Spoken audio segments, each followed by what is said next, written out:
Las últimas encuestas del CIS dan un pequeño aumento, una ligera subida a Podemos en las encuestas. Ya sabemos que las encuestas las hace quien las hace y que no hay que darle mucha credibilidad. Pero yo creo que el aumento de ciertas fuerzas de izquierda a la izquierda del PSOE tiene que ver con que hay ciertos tertulianos y tertulianas dando discursos como el que os voy a poner ahora de Laura Arroyo. El hablar tan claro hace que una persona reflexione, pero para que esa reflexión llegue a su cabeza se necesitan de tertulianas como Laura Arroyo que te pongan la duda o cuanto menos te haga pensar sobre una cuestión en concreto. Por ejemplo, responder a la pregunta de ¿todos los partidos son iguales? Vamos a ver la respuesta de Laura Arroyo. ¿Por qué perjudica al bipartidismo, a lo que has llamado las dos grandes fuerzas? Hombre, porque son los que han gobernado, que si hubiesen gobernado otros habría que verlo. No lo sé, ha gobernado una fuerza política como Podemos y no tiene ningún caso de corrupción. No, Podemos no ha gobernado en solitario. El Partido Nacionalista Vasco ha gobernado en solitario en el País Vasco. ¿Ha tenido comisiones de investigación? Sí. Pero, por supuesto. En Cataluña los nacionalistas han tenido sus casos. Pero ha habido partidos que han estado en el gobierno, han ocupado carteras ministeriales y no han tenido ningún caso de corrupción, y no porque el Poder Judicial no haya querido involucrarlos falsamente en algunos. Lo digo porque ese discurso del todos somos iguales, todos son iguales, eso es la antipolítica. Un poco lo que decía Marta, ¿no? ¿A quién beneficia que haya todo este show, esta indignidad, que se repita la corrupción? Yo no sé si beneficia a las fuerzas nuevas necesariamente. Yo creo que está bien que haya fuerzas nuevas que demuestren que se puede hacer política de manera distinta en este país. Porque el problema no es el PP y el PSOE porque han gobernado, es porque son parte de un régimen que tiene la corrupción en su ADN como estructura de gobierno, que incluye a Laura, ejerces el gobierno, tienes la posibilidad de Un momentito, por favor. Claro que no sí, puedes es una comparar. forma Un momento. de gobernar. No es comparable. Podemos ha 20 aprendido a segundos. gobernar, pero no ha Es ejercido el una liderazgo forma de de un gobierno. La corrupción en este país, lamentablemente, es una forma de Laura y gobierno. Claro que todos los partidos no son iguales cuando hablamos de corrupción. El PP acapara cientos y cientos y cientos de casos de corrupción. Hemos visto cómo a Ayuso supuestamente ha beneficiado a su expareja, a su actual pareja, a su madre, a amigos, a familiares y a gente cercana. Hemos visto cómo Feijóo supuestamente era colega íntimo de un narcotraficante. Hemos visto un caso de corrupción detrás de otro dentro del Partido Popular. Esperanza Aguirre, la boda de Aznar, prácticamente todos acabaron en la cárcel. El PSOE, en menor grado, sigue siendo el segundo partido político más corrupto de este país. Sin embargo, cuando hay gente que todavía dice que todos los partidos políticos son iguales,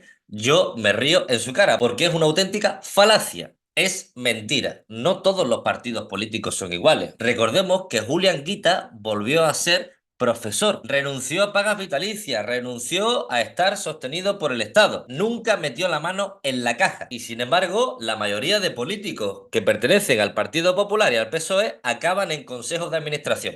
¿Son todos los políticos iguales? La respuesta es no. Entonces, cuando decimos todos los partidos políticos son iguales, ¿son todos los partidos políticos igual de corruptos? La respuesta, de nuevo, es no. Vamos a poner encima de la mesa cuántos casos de corrupción tiene cada partido político. Te puede gustar más o menos Irene Montero, te puede gustar más o menos Ione Belarra y te puede haber gustado más o menos Pablo Iglesias. Esos son cosas distintas a los casos de corrupción. Tú me puedes decir, no me gustan ninguno, me caen fatal. Perfecto. Pero si yo te hago la pregunta y te digo, ¿tienes algún caso de corrupción? No me puedes decir que sí en la vida porque sería mentira. Podemos no tiene ningún caso de corrupción. Te caiga mal o te caiga bien, Irene Montero. Entonces, no todos los partidos políticos son igual de corruptos y todos los partidos políticos no son igual. Vamos a dejarnos ya de repetir falacias. Segunda intervención de Laura Arroyo. Yo sí estoy obsesionada, debo confesar, pero no con Isabel Díaz Ayuso. Estoy obsesionada con la sanidad pública, estoy obsesionada con la lucha contra la corrupción, estoy obsesionada con la defensa de derechos.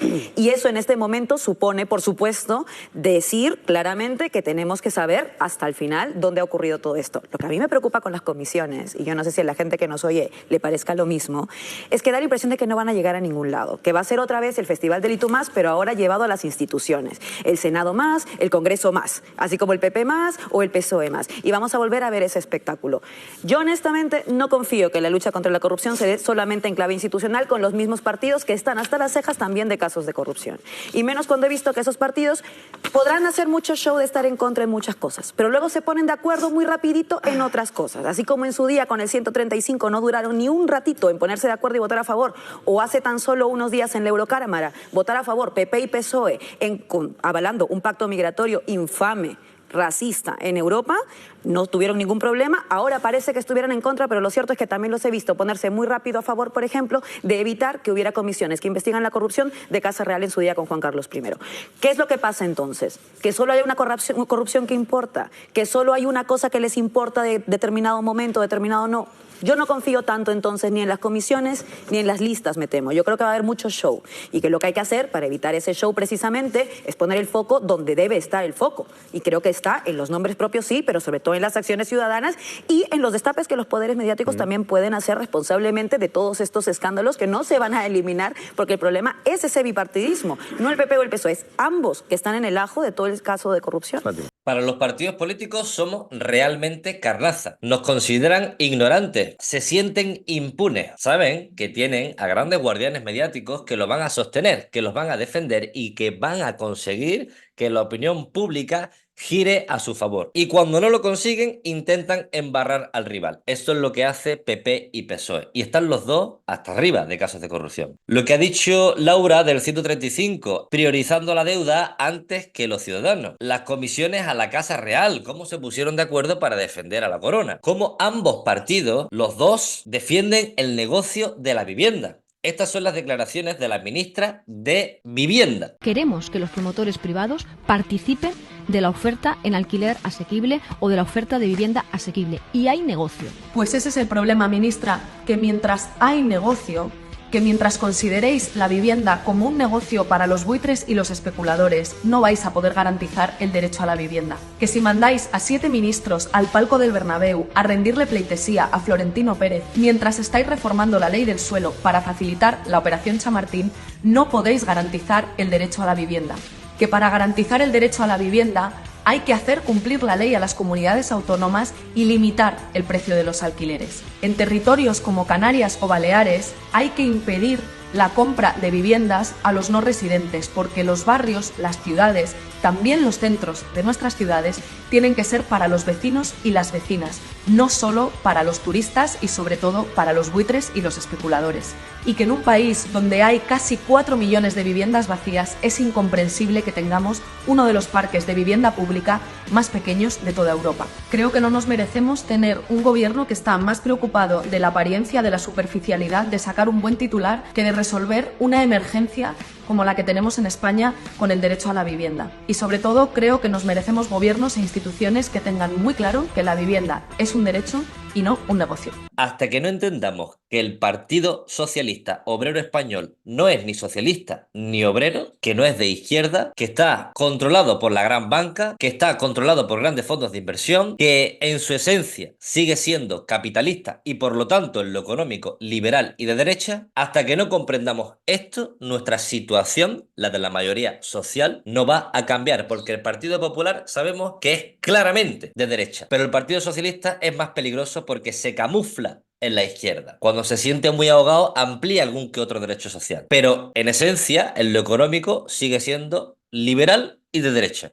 Y hasta que no comprendamos esto que ha dicho Laura Royo, no avanzaremos y no conseguiremos mejoras para toda la mayoría social. Si queréis más análisis como estos de Laura Royo, dímelo en los comentarios. Suscríbete al canal y activa la campanita para que cuando suba un vídeo se te informe. Y también puedes apoyarme en Patreon a través del enlace que te dejo en los comentarios. Nos vemos en la próxima. Me pone Iñaki, a ver, ¿me lo puedes leer si eres tan amable?